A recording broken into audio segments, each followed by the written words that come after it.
Un cabinet comme celui-ci, ça coûte à peu près combien avec Turquie? Un cabinet pareil coûte à peu près 1,2 million de dollars.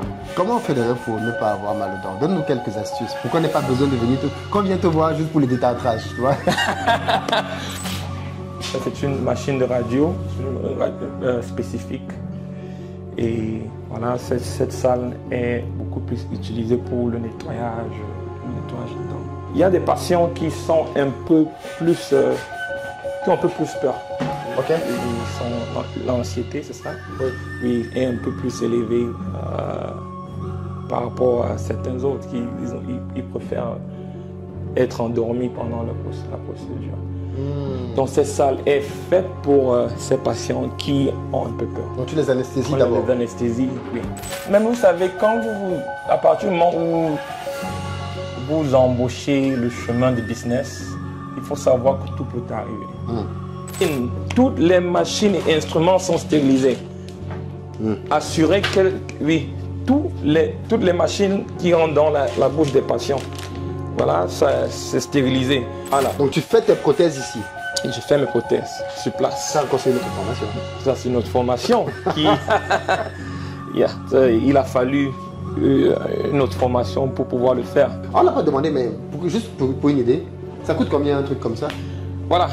La machine, vous avez vu certainement cette machine dans la plupart. Ça, c'est une radio. C'est pour la radio spécifique.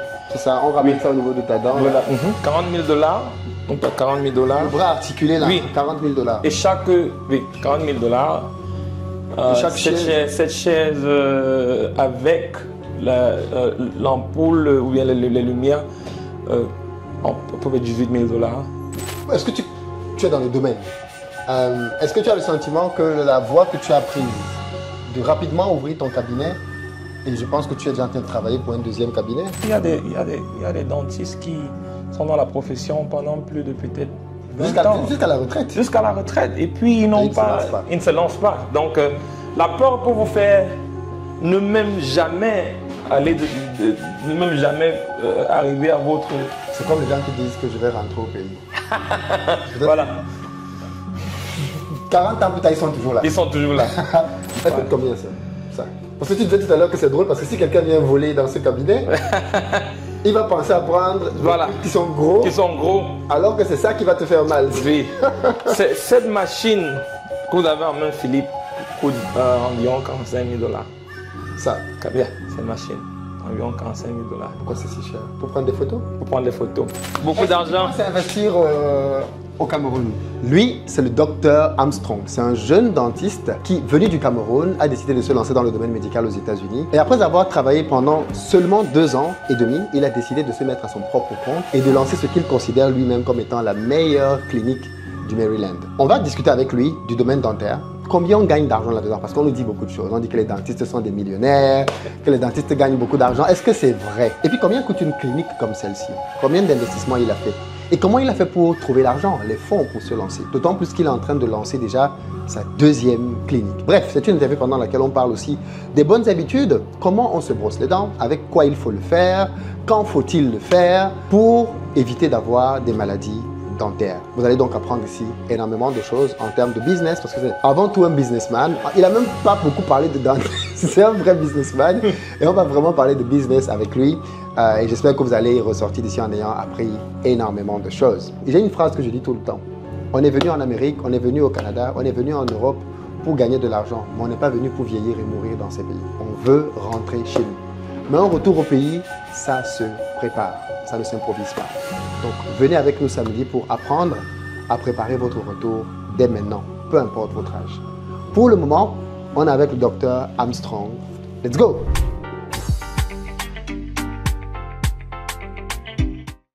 Ah, Philippe. Bonjour, docteur Armstrong. Ok, bienvenue. Ça va? Ok, vas-y, entre. Merci. Ouais, comment ça va? Ça va bien. Ok, et toi? ok, non, ça va très bien, ça va très bien. Merci de nous recevoir dans ta clinique. On est ici dans le Maryland, mais précisément, on est où?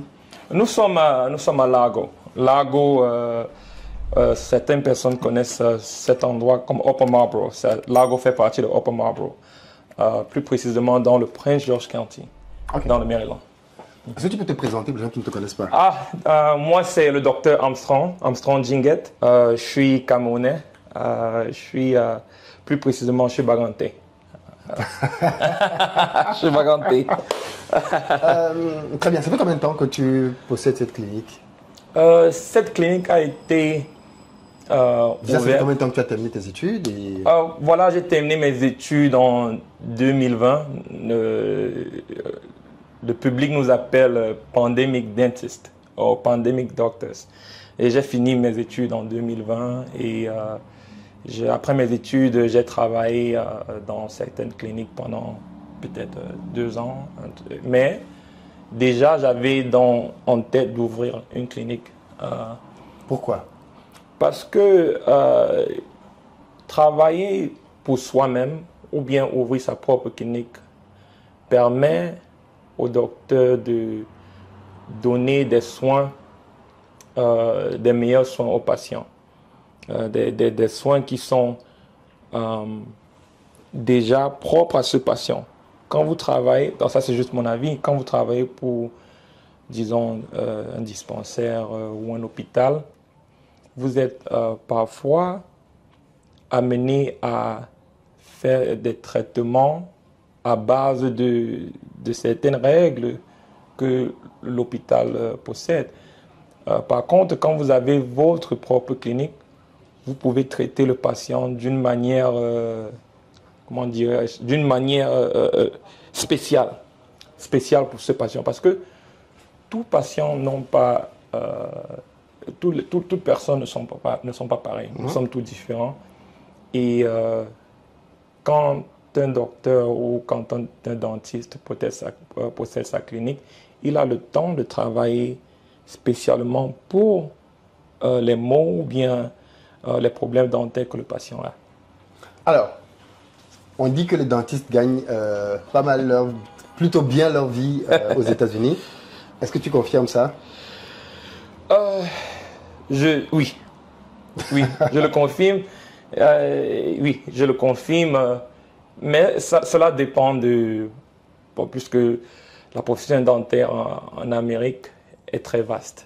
Elle est très vaste. Il y a plusieurs moyens de se faire de l'argent dans la profession dentaire. Ça dépend du parcours ou bien de la spécialisation ou bien de ce que vous voulez faire.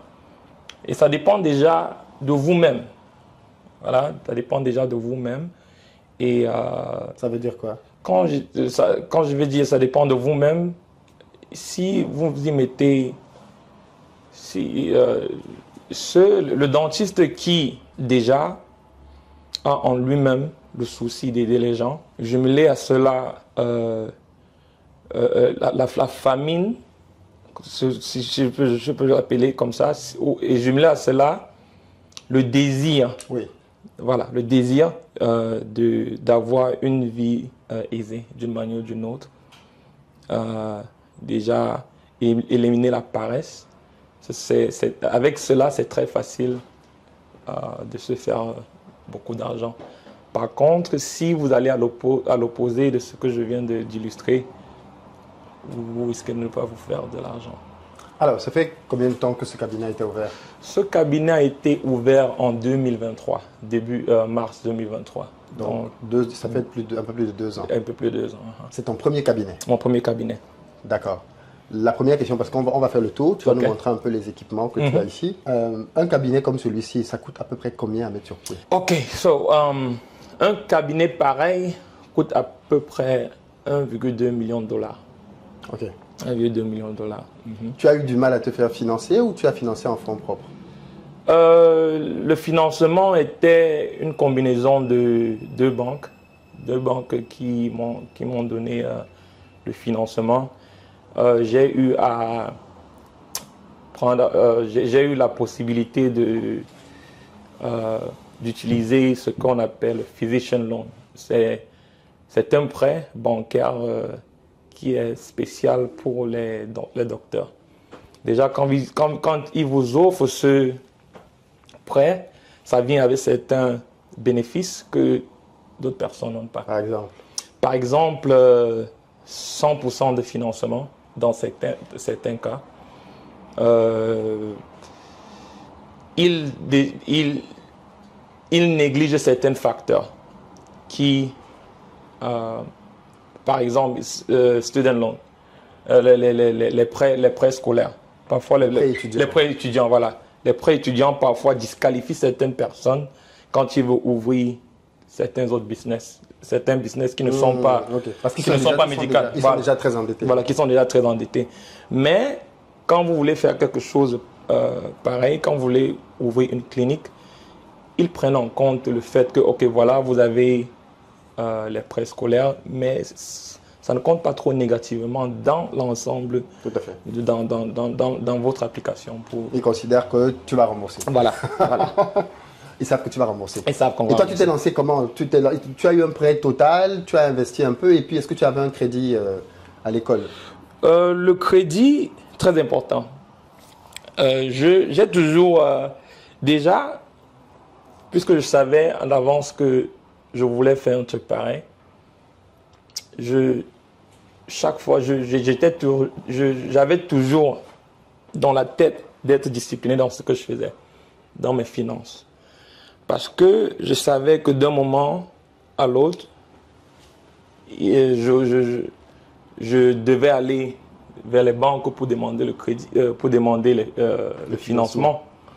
Et je sais qu'ils demandent une discipline financière. Donc, mon crédit était assez bon quand j'ai fini mes études. Crédit score. Le crédit score, oui. Voilà. Le crédit score était bon, était assez bon. Quand j'ai fini mes études, j'ai essayé de vivre une vie un peu modeste. Déjà, avec mon salaire, j'aurais pu, dès le départ, m'offrir quelque chose de très bon. Mais bon, puisque je savais que je voulais faire... Tu te rappelles combien était ton salaire de début de... À peu près. Hein. À peu près. Ok. Ma première année, c'était dans les 180 000 $, 485 000 $. Et puis, seconde année, 240 000 $. Wow. Tu es passé de 180 à 240 en un an. Ça demande beaucoup de travail. Ça demande beaucoup de travail, puisque la plupart des contrats dentaires vous donnent un salaire journalier, et puis, en addition de cela, ils vous donnent maintenant un autre salaire additionnel dépendant de votre performance. Les actes, oui. Voilà, les actes, voilà. Oui. Donc, le dentiste qui prend un peu plus de risques, peut-être je ne veux pas appeler ça risque, ou bien le dentiste qui bosse plus, quoi. Qui bosse plus, oui. Va faire plus. Oui. C'est simple, c'est simple que ça. Si un dentiste n'a pas peur d'enlever la dent, il y a certaines dents qui sont un peu plus difficiles à enlever, et si un dentiste se focalise dans cela et puis n'a vraiment pas peur d'exercer, il va se faire beaucoup d'argent. Aussi simple que ça. Mais après, tu as fait 240 000. Tu as encore eu un salaire plus grand que ça avant de quitter? Oui, j'ai eu un salaire un peu. Avec les bonus et consorts, avant d'ouvrir ma propre clinique la dernière année en 2022, 2023. Entre 2022 et 2023, j'étais dans presque à 300 000. 300 000. Oui. Alors, pourquoi quelqu'un qui gagne 300 000 $ laisse ça pour aller ouvrir une clinique? Très bonne question. C'est beaucoup d'argent. C'est beaucoup d'argent. Mais ce n'est pas beaucoup d'argent. Mais c'est pas beaucoup d'argent. C'est beaucoup d'argent, mais c'est pas beaucoup d'argent. Il y a Oncle Sam en Amérique. Oncle Sam, bon, c'est le gouvernement qui prend sa part. Qui prend sa part.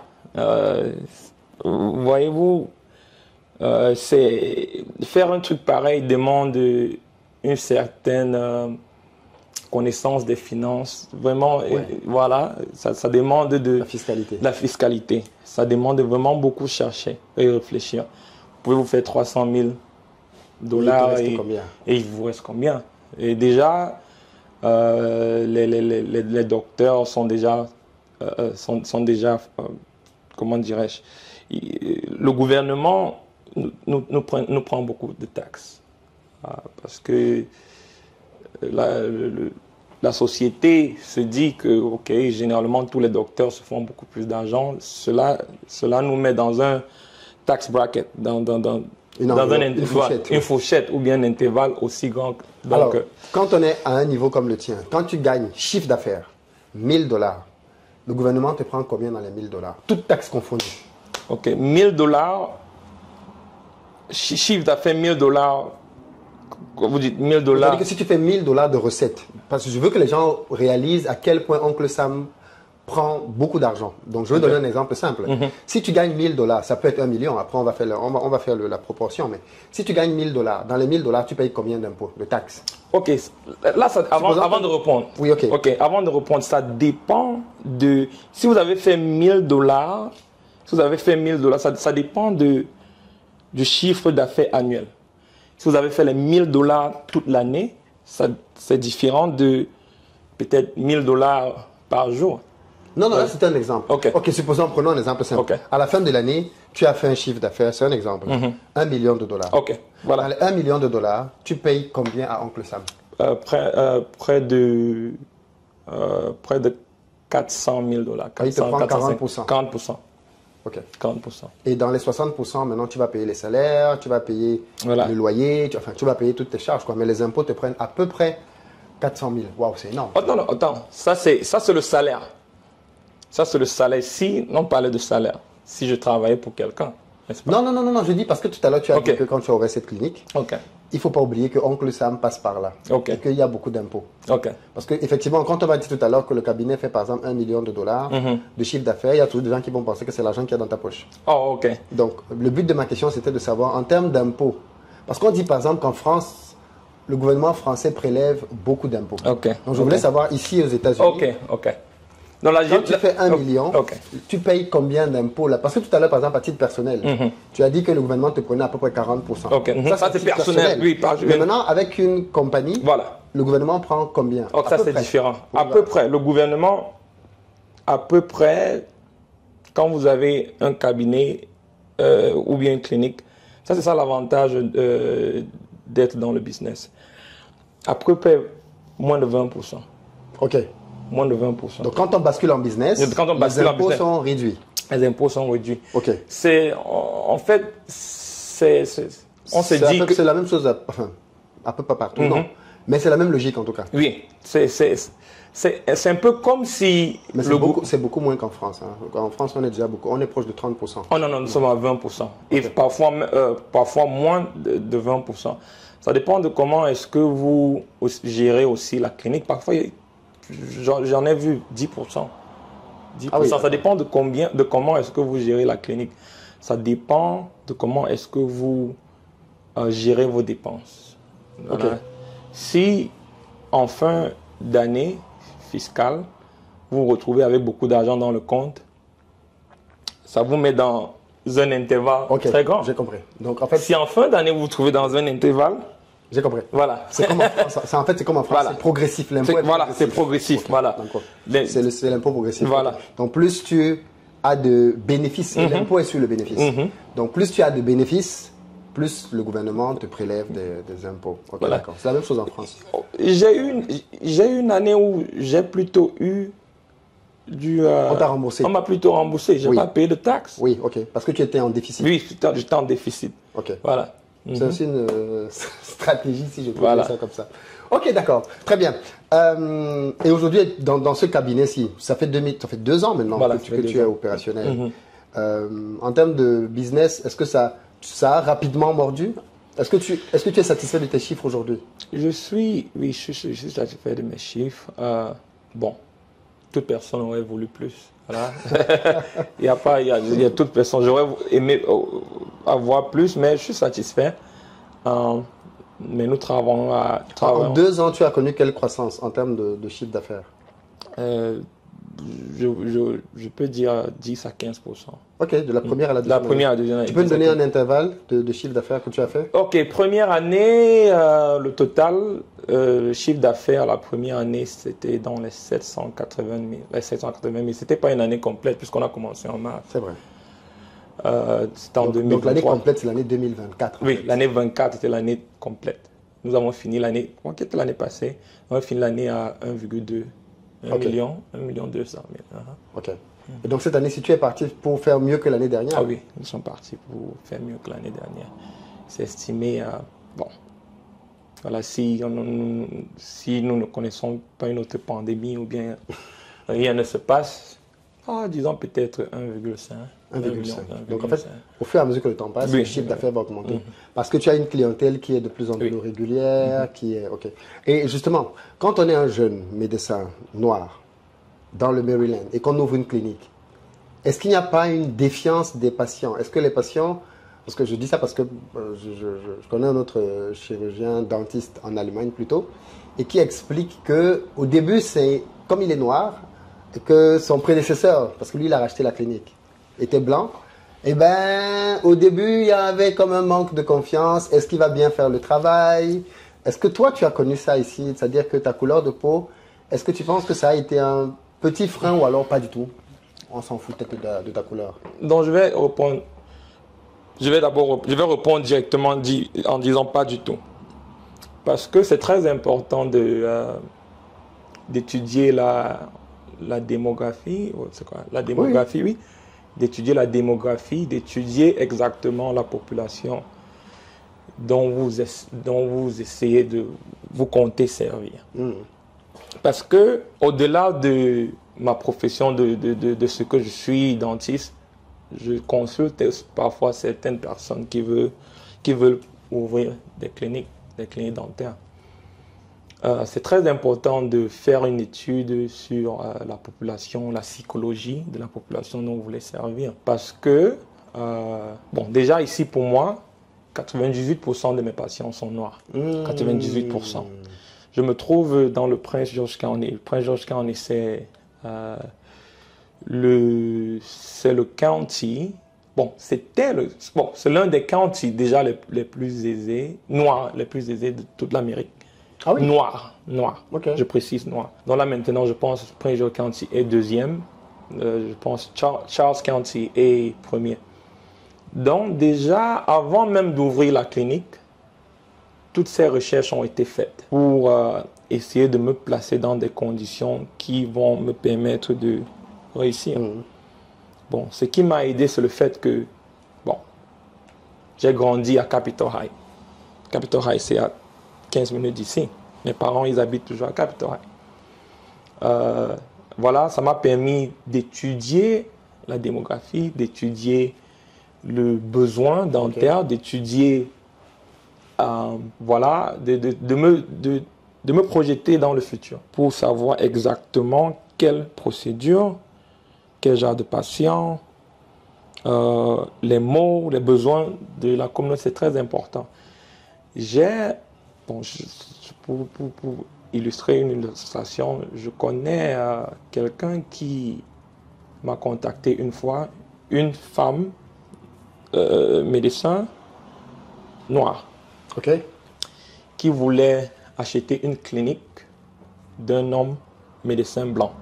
Vieux homme médecin blanc.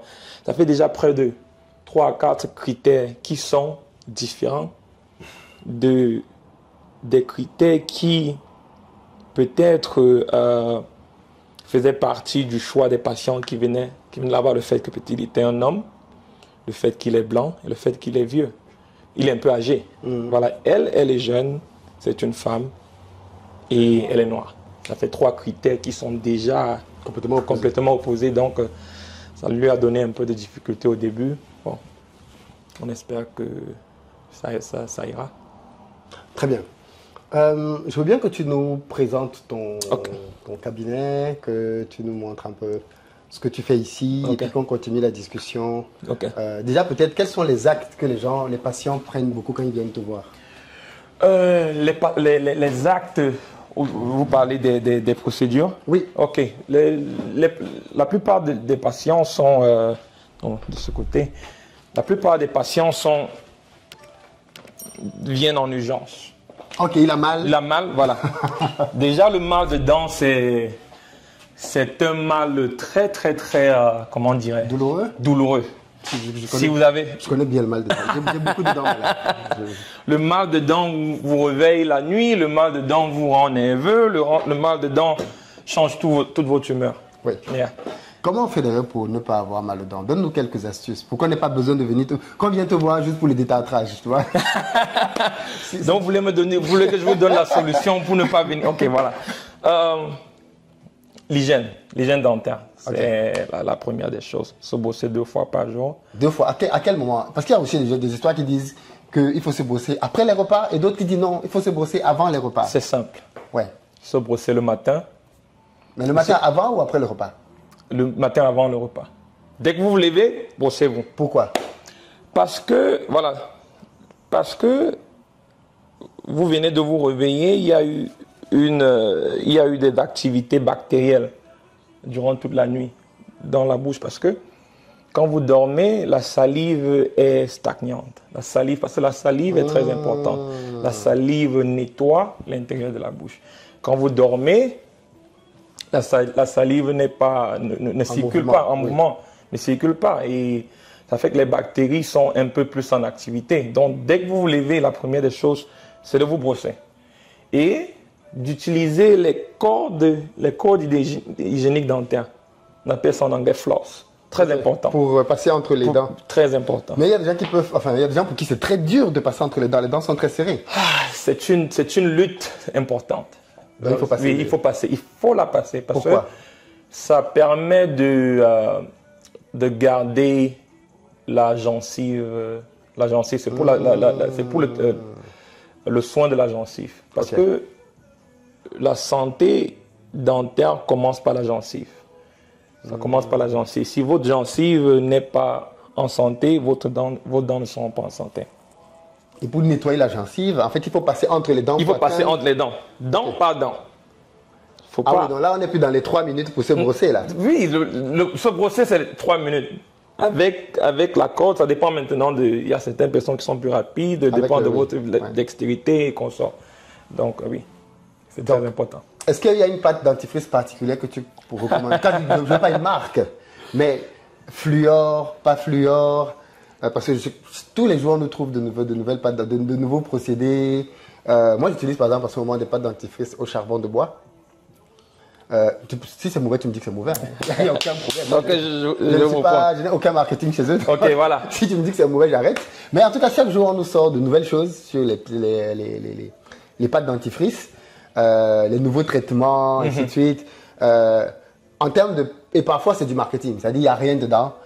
Si tu achètes ta petite pâte dentifrice classique, là, ça marche. Mais ils te vendent des pâtes dentifrice 10 millions plus chères. Oui. C'est quoi, déjà, comment on reconnaît une bonne pâte dentifrice, simplement? Ok, voilà. En termes de pâte dentifrice, qu'est-ce qu'une pâte dentifrice? C'est juste un détergent. Quand vous lavez les habits, quand vous voulez faire votre linge, vous mettez du savon pour laver vos habits. Mais même sans savon, vous pouvez essayer de laver les habits, n'est-ce pas? Il y a des tâches qui partent. Voilà, il y a des savons qui sont un peu plus efficaces que les autres. Donc, et ça dépend de la composition du dentifrice. Donc, ce que je veux dire, c'est que en Amérique, je conseille, peu importe le dentifrice, à partir du moment où il est reconnu par le ADA, qui est l'Association nationale des dentaires nationale des États-Unis. C'est ADA. Si elle a le cachet, si le dentifrice a le cachet ADA, je conseille n'importe quel. C'est bon. Bon. Là, ils sont pas corrompus. Il n'y a pas les lobbies là-dedans. Parce que parfois, il y a des lobbies, non? On pousse. Vous savez, c'est vrai. Mais vous savez, moi, je suis ce genre de docteur qui n'est pas trop cadré. Je connais pas tout. J'ai eu certains patients qui m'ont appris certaines choses que je connaissais pas. J'ai certains patients qui m'ont parlé de la pâte dentifrice noire. Oui. Et ils m'ont fait part du résultat. Moi, je trouve que c'était bon. Je ne peux pas décourager quelqu'un qui a un résultat positif de continuer dans cette longueur. Donc, généralement, je conseille tout le monde d'utiliser le dentifrice qui a le cachet ailier. Mais si vous utilisez un dentifrice qui fait l'affaire, il n'y a pas de problème. Mais il y a des gens, il y a certains qui en font un peu trop. J'ai entendu parler se brosser avec la coquille d'œuf. Non, c'est pas. J'ai entendu parler de coquille d'œuf. J'ai entendu parler de. Coquille d'œuf. On prend l'œuf. L'œuf. Oui, il y a des gens qui parlent coquille d'œuf. Vous écrasez la coquille d'œuf, mais et puis vous. Bon, donc si vous utilisez la coquille d'œuf, arrêtez. Arrêtez. C'est pas bon. C'est pas bon. Ok. Yeah. Et qu'est-ce que tu penses des bains de bouche? Parce que là aussi, on dit beaucoup de choses. On dit que les bains de bouche, ça ne sert à rien, que ça te détruit la flore bactérienne, justement, parce que c'est très fort. Qu'est-ce que tu en penses? Voilà, je reviens avec le cachet ailier. Voilà, le cachet ailier. Pourquoi? Parce que ce cachet, avant, tous les vendeurs tous ceux qui vendent ce produit, pour avoir ce cachet, sont supposés être, comment dirais-je, surveillés par la commission ou bien le département de santé américain pour avoir. Et là, qu'est-ce qu'ils regardent dans le contenu? Ils regardent le contenu chimique. Ils s'assurent que la concentration de ces ingrédients ne vont pas créer des effets néfastes sur la composition de la dent. Ouais, voilà, okay. L'énamel, je pense que c'est ça. De la composition de la dent. En anglais, on dit enamel. Donc, c'est ça. Alors, montre-nous, parce que du coup, les histoires de brosser, bon, ici, nous nous dirigeons vers les vestiaires. Ce sont les vestiaires pour les employés. Ton vestiaire, quoi. Les petits vestiaires, et là, c'est pour les employés qui, quand nous arrivons le matin, voilà, donc chacun garde ses affaires et puis tire leurs clés. Voilà, on a le micro-ondes, un petit réfrigérateur. C'est juste un endroit pour se reposer en pause et voilà. Déjà, nous allons maintenant nous diriger vers les salles de traitement. La plupart, ça c'est juste une salle de traitement quelconque équipée d'une. Ça c'est une machine. Ça c'est une machine de radio spécifique. Et voilà, cette salle est beaucoup plus utilisée pour le nettoyage de dents. Ah, le détartrage. Oui, le détartrage. Ici, nous avons une machine pour la réduction des gencives élevées.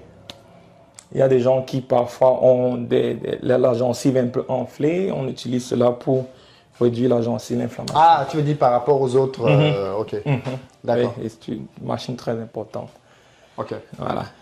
Donc là, nous nous dirigeons vers une deuxième salle.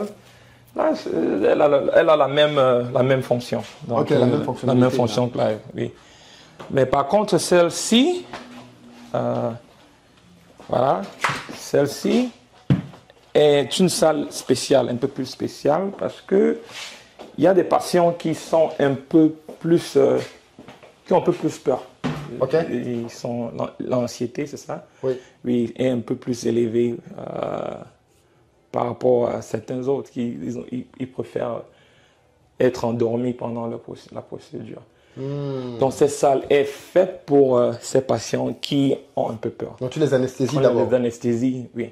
Mais ça, c'est pas dans ta formation. Ça, c'est dans ta formation de dentiste, ça? Non, c'est pas dans ma formation. Il a fallu une formation supplémentaire pour pouvoir le faire. C'était une formation intense. Il a fallu parce que nous parlons de faire une procédure pareille ou bien offrir un service pareil demande une connaissance intense dans l'urgence. Parce que voilà, si vous faites dormir quelqu'un et puis la personne ne se réveille pas, C'est très compliqué. Ça devient compliqué, n'est-ce pas? Ouais. Ça m'amène à te poser une autre question. Moi, j'ai vu ça dans les films. Donc, tu me confirmes si c'est vrai ou pas. Apparemment, les États-Unis, c'est le pays des plaintes. C'est-à-dire que, contrairement aux pays africains, là où les médecins tuent les gens tous les jours, il ne leur arrive rien. Je parle des erreurs médicales. Ici, aux États-Unis, c'est beaucoup plus... C'est beaucoup plus... Il faut faire attention. Oui. En Amérique, c'est vrai. Ok, donc là, c'est des toilettes. Là, c'est juste les toilettes. C'est vrai, l'Amérique est un pays très régularisé dans la profession dentaire est très régularisée. Réglementée, voilà. Ouais. Réglementée. Et c'est une bonne chose parce que ça permet aux patients d'être protégés. Et aux patients aussi d'être calmes et d'avoir une confiance. Oui, d'être serein. Oui. D'être serein oui. Quand ils s'en vont chez le docteur. Au cas contraire, nous retrouverons dans la même situation que chez nous en Afrique où les soins ne sont pas, voilà, les soins ne sont pas au niveau. Ne sont pas au niveau. Il n'y a pas de honte à dire ça. Oui. Hein, pas... Mais oui, voilà. Déjà, alors, moi je me dis... Je vais faire une petite parenthèse parce que voilà. Je vois déjà quelques amis médecins. Il y a forcément des exceptions. Il y a des cliniques maintenant qui ont tous ces équipements-ci sur place, mais on parle de manière globale. Voilà. Quand je parle je parle de manière globale. Il y a forcément toujours des unités qui sont un peu spéciales dans nos pays, qui coûtent aussi super cher. Ouais. Mais de manière générale, on n'a pas le niveau des pays occidentaux, quoi. Donc tu disais que toi, quand tu travailles ici, tu n'as pas peur qu'un client te porte plainte. Tu as déjà eu ça d'ailleurs? Pas encore. Pas encore. Vous savez... C'est quelque chose qui t'inquiète? Oui, ça inquiète tout le monde. Même vous savez, à partir du moment où vous embauchez le chemin de business, il faut savoir que tout peut arriver. Et c'est très important d'étudier la psychologie du patient. Le patient, c'est d'abord une personne, n'est-ce pas?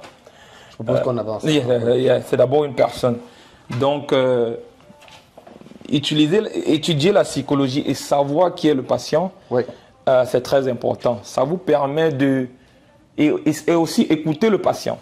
Si vous écoutez le patient, il y a ce qu'on appelle ça malpractice. Ça veut dire des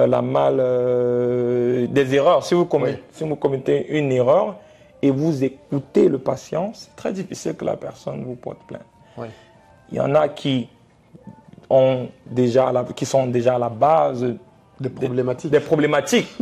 Vous ne pouvez pas les aider, mais à partir du moment où vous essayez de communiquer avec le malade... les gens sont de bonne foi. Les gens sont de bonne foi. À partir du moment où vous essayez de communiquer avec la personne, je ne pense pas que ça va arriver à ce niveau. Bon, ça c'est mon expérience jusqu'ici.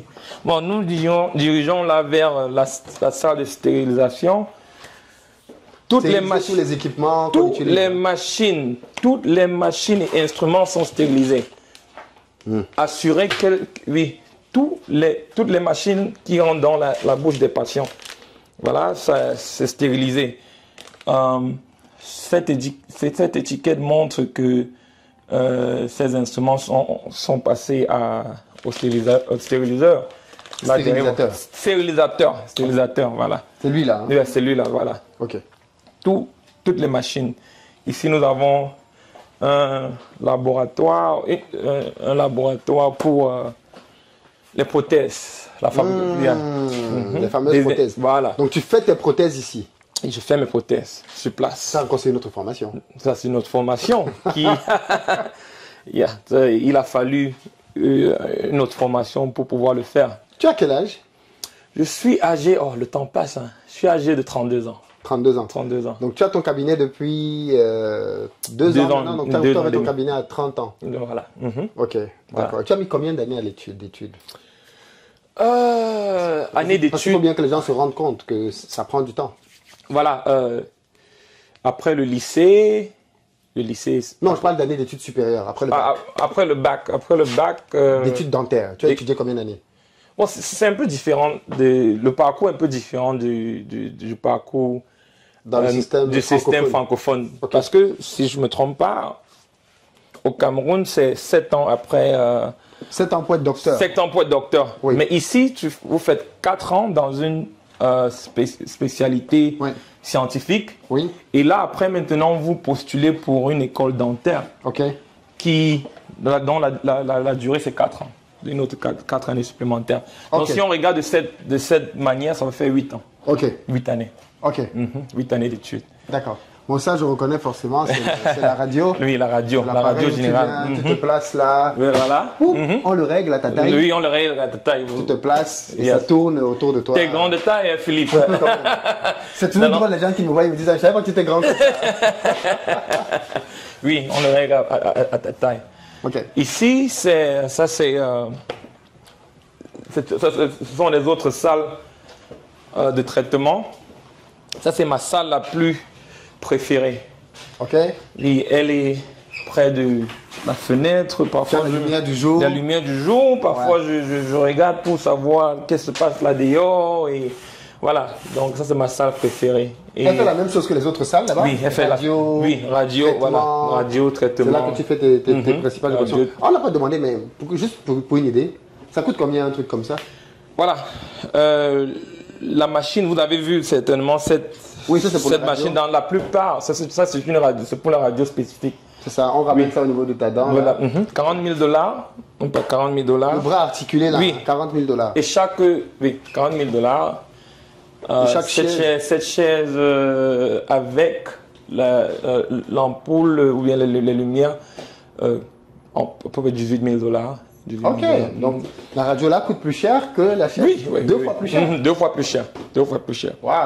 18 000 $. Et qu'est-ce qu'on a? Ça, c'est une machine pour prendre les photos Dedans, à l'intérieur. Ok. Donc parfois, non, la plupart, plusieurs dentistes se rendent compte quand on dit vous allez chez le dentiste, on dit vous avez une carie. Ah non, moi je sens rien, moi j'ai pas mal. Donc il y a certaines caries qu'on peut montrer aux patients pour montrer que voilà. Ok. Ici, cette salle est plus spécialisée. On utilise cette salle plus pour en anglais on dit root canal, en français je pense c'est chirurgie canulaire, voilà. Ouais. Donc, en fait, pour tuer les nerfs. Pour tuer les nerfs. Donc, puisque cette salle est équipée, nous avons des machines. Nous avons des machines. Ça, ce sont les instruments qu'on utilise pour la faire. Cette machine permet de localiser le fond des nerfs à l'intérieur. La base de la cellule nerveuse à l'intérieur de la dent. Oui, nous avons une autre machine de ce côté. Voilà. Non, ici, nous avons une autre machine qui nous permet de... C'est cette machine qui nous permet de retirer la cellule nerveuse et aussi sanguine à l'intérieur de la dent. Voilà. Pas moins cher du tout. Pas moins cher, très cher. Voilà. Donc là maintenant, on se dirige vers... Autre question pour toi. Est-ce que tu es dans le domaine? Est-ce que tu as le sentiment que la voie que tu as prise de rapidement ouvrir ton cabinet, et je pense que tu es déjà en train de travailler pour un deuxième cabinet, ça c'est le baganté, tu travailles déjà à ton deuxième cabinet, est-ce que tu as l'impression que c'est ce que beaucoup de jeunes dentistes font, les dentistes notamment africains qui travaillent là-dedans, ou alors toi c'est un peu spécial ton cas? Pas du tout. Vous savez, encore, à partir du moment où vous décidez de vous lancer dans l'entrepreneuriat, le business, j'ai l'impression que il faut aller à l'opposé de ce que beaucoup de personnes pensent. L'opposé de la notion, il faut travailler pendant 20 ans avant d'ouvrir. Oui, parce que je me suis dit, mais lui, il a travaillé 2 ans, il a déjà ouvert. Je pense pas que parce que la plupart des gens disent qu'il faut travailler pendant 20 ans avant d'ouvrir. Il faut avoir ceci, cela. Expérience, machin. C'est juste le courage. Un peu de courage, et puis ça va aller, le courage. Parce qu'il y a des dentistes qui sont dans la profession pendant plus de peut-être 20 ans. Jusqu'à la retraite. Jusqu'à la retraite. Et puis ils ne se lancent pas. Donc la peur pour vous faire ne même jamais aller ne même jamais arriver à votre... C'est comme les gens qui disent que je vais rentrer au pays. Voilà.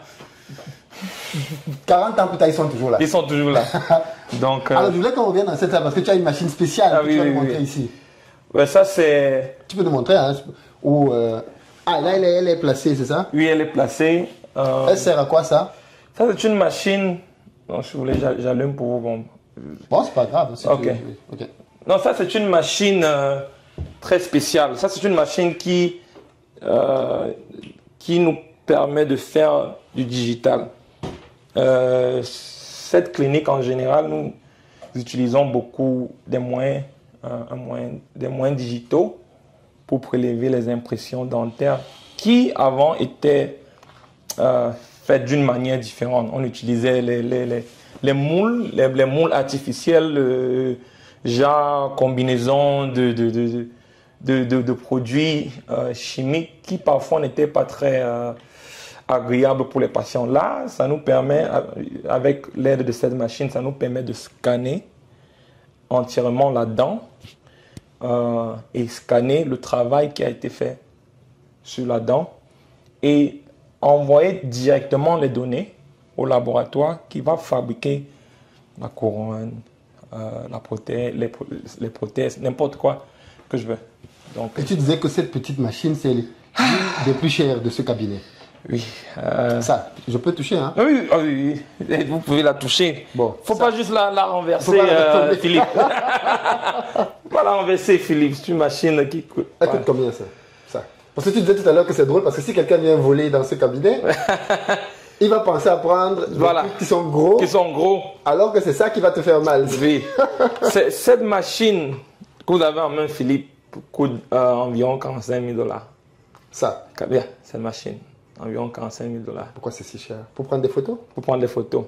Puisque ce sont des photos avec l'innovation dans la technologie, l'innovation... En fait, ce n'est pas des photos, c'est des scans. Parce que là, je vois scan. Oui, ce sont des scans. Qu'est-ce que un scan, c'est une combinaison. Qu'est-ce que le scan fait? Ça prend plusieurs photos. Et puis, elle rassemble ces photos. C'est ça, ça prend près de... Je pense que ça prend près de 1000 photos par minute. Un truc de ce genre. Et puis, ça rassemble pour vous donner le scan. Donc, c'est un peu ça. Donc, c'est un appareil très important et qui permet de travailler. Aussi, ça nous permet de traiter des cas spéciaux. Des cas spéciaux, parce qu'il y a des cas qui sont au contraire qui sont difficiles de faire avec de la manière archaïque, ou bien, si je peux dire archaïque, de la manière traditionnelle. J'ai compris. Voilà, donc ça c'est une machine très importante. Ok, on est proche de la fin. Oui, là nous avons une autre salle à votre gauche. Nous avons une autre salle. Bon, ici, c'est une salle de consultation, voilà, consultation aussi, mais elle est aussi équipée de tout ce que nous avons vu, à part la radio, vous avez vu, la radio spécifique, vous avez vu de l'autre côté, donc elle est équipée de tout. Finalement, j'ai mon petit bureau où je passe un peu de temps. Vous pouvez entrer. Et mon petit bureau, je passe un peu de temps. Ça, c'est où je m'assois pour souffler un peu. Alors, j'ai deux dernières questions. Quels sont les actes que les gens font le plus souvent? Et quels sont les actes qui, pour toi, sont les plus rentables? Les actes que les gens font le plus souvent dans cette région, ça, on revient au début. Ça dépend de la population que vous servez. Ici, les actes dont les gens font le plus, c'est enlever les dents. Ça, c'est la première. Deuxième, c'est la chirurgie root canal, la chirurgie, enlever les nerfs. Je pense que c'est presque égal. Enlever les dents et la chirurgie qui permet d'enlever la cellule nerveuse. la procédure la plus rentable, c'est la combinaison enlever la cellule nerveuse et placer la couronne. Ça, c'est... Ouais, la couronne, c'est... Placer la couronne. C'est un bon business. C'est la plus rentable. C'est vrai, certaines personnes dans notre filière pensent plutôt à l'implant. Ok. Un implant, oui, un implant, ok. Allons plus spécifique. Allons plus spécifique. Un implant coûte 1500 $. Ok. Après l'implant, il faut placer la couronne sur l'implant. Ça fait 3000 $. Alors, les gens se disent, oh, ça fait beaucoup d'argent. Mais le laboratoire vous prend 800 $ pour faire cette couronne. Alors qu'une chirurgie de root canal coûte 1000 $ et la couronne peut-être 1300 $. Nous sommes à 2300 $. Contre 3000 $. Avec les 3000 $ implant, 3000 $, 2300 $.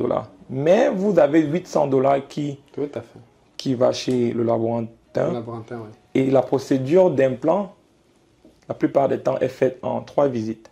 Vous allez compter ce qu'on appelle le chair time. Combien de temps est-ce que le patient vient pour ces 3000 $? 2, 3 fois. Root canal et couronne. 1 fois, 2 fois. Vous obtenez vos 2300 $. Donc pour moi, quand je regarde tout, avec les dépenses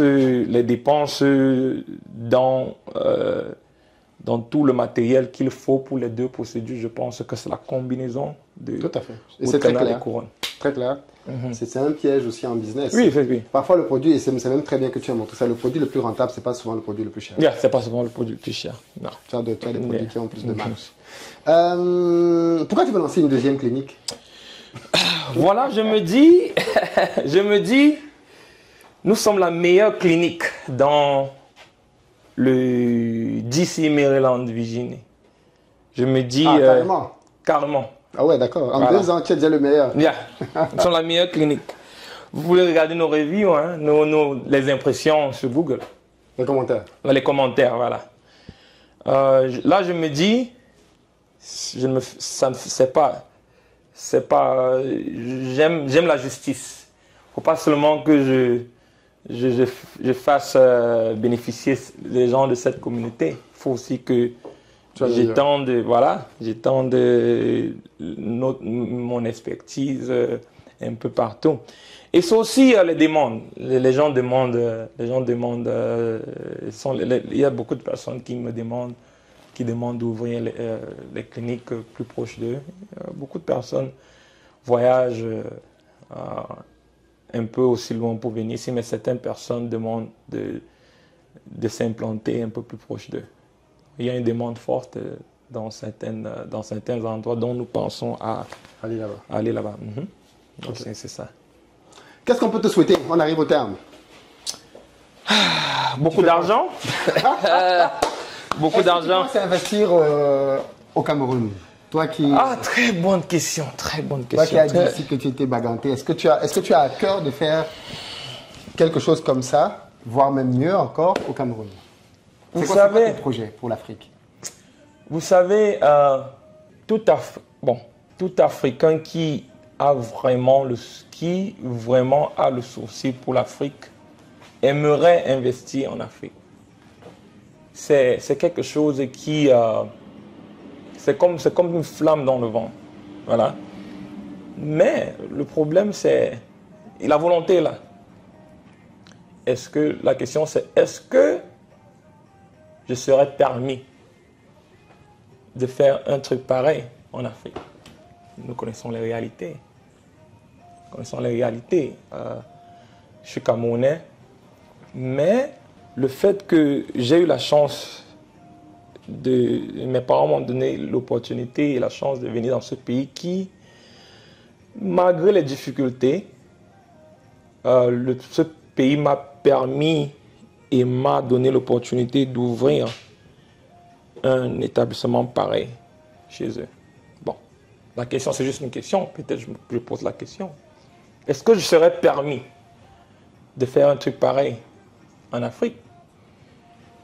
il y a les ondits. Peut-être j'écoute trop les ondits. Peut-être pas. Non, c'est possible. Mais c'est pas évident. C'est pas évident. C'est pas évident. Mais c'est parfaitement possible. C'est parfaitement possible. Le désir, la volonté est là. La volonté est là. J'aurais aimé avoir un truc. Pourquoi pas 5 établissements pareils en Afrique? Bien sûr. Si possible. Tu peux. Voilà. Que le Seigneur Développe-toi ici, mais l'Afrique a beaucoup de... Ok. Les besoins sont énormes. Les besoins sont énormissimes. Moi, je suis allé toutes les fois que je suis allé voir un dentiste en Afrique, j'ai été face à un charlatan. Je traite ces cas. Vous allez en Afrique, vous allez vous traiter en Afrique. Vous venez avec vos problèmes et puis c'est moi qui souffre ici. Non, mais j'ai fait une prothèse récemment. Je suis allé chez... Je n'ai pas parlé ça sur la chaîne tellement. Non, allez-y. Je suis allé voir mon dentiste en Allemagne parce que justement, il devait me remplacer une dent. Et après avoir fait les soins, j'avais une prothèse déjà. Okay. Mais après avoir fait les soins, tu sais, la zone avait enflé. Okay. Donc il m'a dit qu'il ne peut pas me remettre cette prothèse-là. Et son prothésiste était déjà rentré. Donc je devais prendre le vol après. Oh, wow. Donc il m'a dit, bon, va au pays, là j'étais à Abidjan, tu vas trouver quelqu'un qui va te faire une prothèse. C'est pas compliqué. Okay. Les prothèses, c'est très simple à faire. Voilà. Vas-y, on va te faire une prothèse là-bas.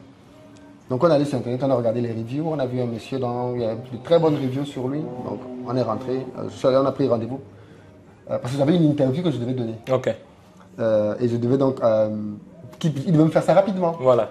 Donc je vais le voir avec l'ancienne prothèse. Et je lui dis, bon, tu as 2 possibilités. Parce qu'il m'a dit qu'il y a 2 possibilités. Voilà. Soit tu me fais une nouvelle prothèse, mais ça va prendre 2-3 jours. Ok.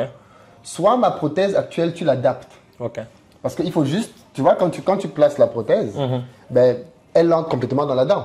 Or, comme la gencive était enflée, il fallait juste qu'il gratte pour qu'il gratte pour que ça entre. Mais il n'y a pas de problème, je vais te faire ça. Je dis, ok, d'accord. On a fait 1 heure de temps. Il a gratté dans tous les sens, la prothèse n'entrait toujours pas. Tu sais ce qu'il a fait à la fin? Qu'est-ce qu'il a fait? Puisque quand il voit que la dent de la prothèse est toujours au-dessus des autres, il a coupé la dent.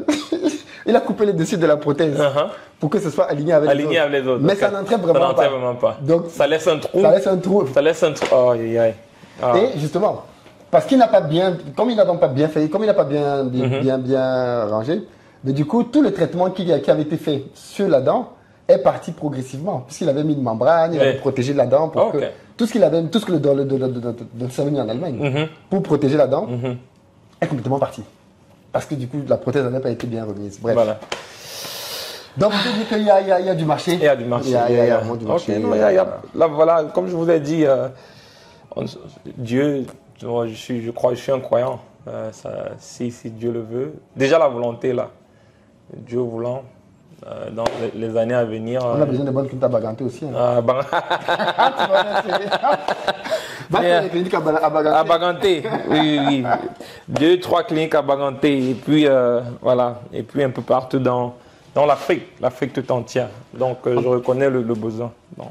En tout cas, merci beaucoup de nous avoir ouvert tes portes. De nous avoir parlé de ton métier avec passion. Voilà. Et est-ce que tu as le sentiment que les jeunes qui viennent ici, les Camerounais et autres, se lancent beaucoup dans le domaine médical ou pas beaucoup? Ah, c'est une très bonne question. Parce que toi, tu y es pas. La bonne question vient vers la fin. Voilà. Beaucoup de jeunes se lancent dans le domaine médical. Beaucoup de jeunes, au début, beaucoup de jeunes ne savent pas, ne sont pas informés dans le domaine dentaire, médical dentaire.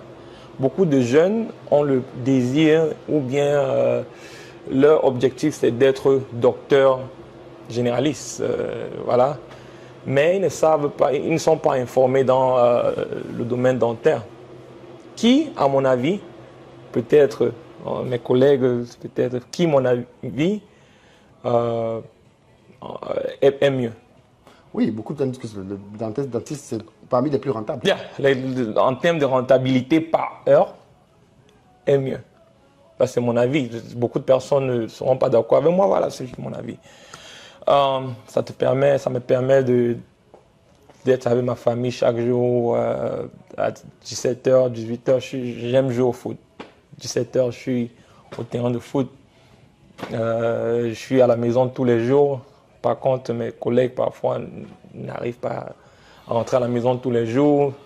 Vous avez la profession dentaire vous permet d'avoir un emploi de temps un peu. C'est pas facile, ça c'est difficulté, mais ça vous permet de garder un emploi de temps, un bon emploi de temps familial, voilà, familial. Le domaine médical, très bon domaine, parce que en anglais on dit recession proof.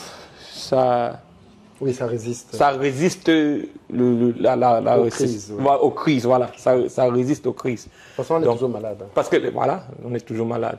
On est toujours malade. Les gens ont toujours mal aux dents. À partir du moment où les sucreries seront toujours sur le marché, les gens auront toujours mal aux dents.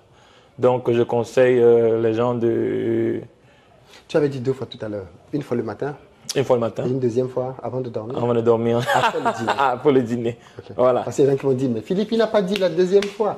Une fois le matin, la deuxième fois, c'est avant de dormir. Avant de dormir. Parce que vous pouvez dîner à 21h et puis vous passez 3 heures supplémentaires avant de dormir. Donc, ça donne le temps aux batteries de créer des dégâts. Donc, avant de dormir, prenez votre brosse à dents avec un dentifrice, avec le cachet ailier. Mais il n'y a pas ailier ailleurs. Mais bon. En tout cas, il faut prendre des dentifrices qui sont reconnus. Reconnus, voilà, reconnus. Je pense que Colgate est reconnu presque partout dans le monde entier. Vous avez Colgate. Ah oui, c'est vrai que c'est des dentifrices qui sont partout. Oui, c'est voilà. Donc, si Colgate m'écoute, peut-être ils vont me donner un peu subventionné. Tu viens de leur faire des Donc, merci. Yeah. Ok, d'accord. Okay. Dernière question, les boissons. Chaudes, froides pour les dents. Qu'est-ce que tu conseilles? Boissons, café, thé, bière. Est-ce que les boissons ont un impact sur les dents? Est-ce qu'on voit des gens qui ont des dents quasiment noires? Je ne sais pas si c'est le tabac, mais qu'est-ce qui a un impact sur les dents? Les boissons alcoolisées ne sont pas... Le problème, c'est le pH. Le pH. Voilà. Le problème, c'est le pH. Le pH normal, c'est 7. Et les boissons alcoolisées ou bien les boissons sucrées n'ont pas le pH qui... à partir du moment où vous déplacez de 7, ça crée des dégâts à la dent. Ça a des effets néfastes à la dent. Que vous allez à l'acide ou au basique. Vous allez de l'acide au basique, ça crée des dégâts à la dent. Donc, c'est bien de rester boisson température normale. Température normale. Ambiante. Mais ambiante. Pas très chaud, pas très froid. Qu'est-ce que tu recommences comme fréquence pour aller voir son dentiste? Même quand il n'y a rien. Il faut faire un check-up chaque 6 mois, 2 tous mois. les 6 mois, il faut aller voir. Tous les 6 mois. 2 fois par an, il faut aller voir un dentiste. Voilà. Check-up. S'assurer que tout va bien. Deux fois par an. D'accord. Depuis qu'on est là, j'ai fait une remarque. Voilà. Il n'y a que de la musique camerounaise. Là, vous n'entendez pas, mais il y a des enceintes partout là. Et là, c'est Malox qui a fait ça, c'est Malox. Tu amènes la musique camerounaise aux Américains ici? Oui, vous savez, la musique, c'est pour le patient, mais c'est aussi pour le docteur, c'est aussi pour le staff. Tu vois, j'aime travailler, voilà, à tête claire. La musique camerounaise me permet de travailler avec la tête claire, ça me permet d'être concentré dans ce que je fais. Donc, que ce soit... Tu es ici, mais le Cameroun est avec toi. Hein? Ah, le Cameroun, je reste Camerounais, le Cameroun est avec moi. Merci beaucoup en tout cas. Grand merci Félix, c'est moi qui te remercie. J'espère que son histoire vous encourage, qu'elle vous inspire, qu'elle vous donne envie de vous lancer aussi. Dans la médecine ou dans d'autres choses, soyez passionnés. Et l'âge n'est pas un frein. Il est super jeune, il s'est lancé jeune, il n'a pas attendu d'avoir 40 ans d'expérience, il a cru en lui. Et bien évidemment, le terrain lui a donné raison. Donc croyez en vous, croyez en vos rêves et n'hésitez pas à vous lancer. Ok, grand merci Philippe. Merci à toi. Ok, ouais. À très bientôt. Ok, très bientôt.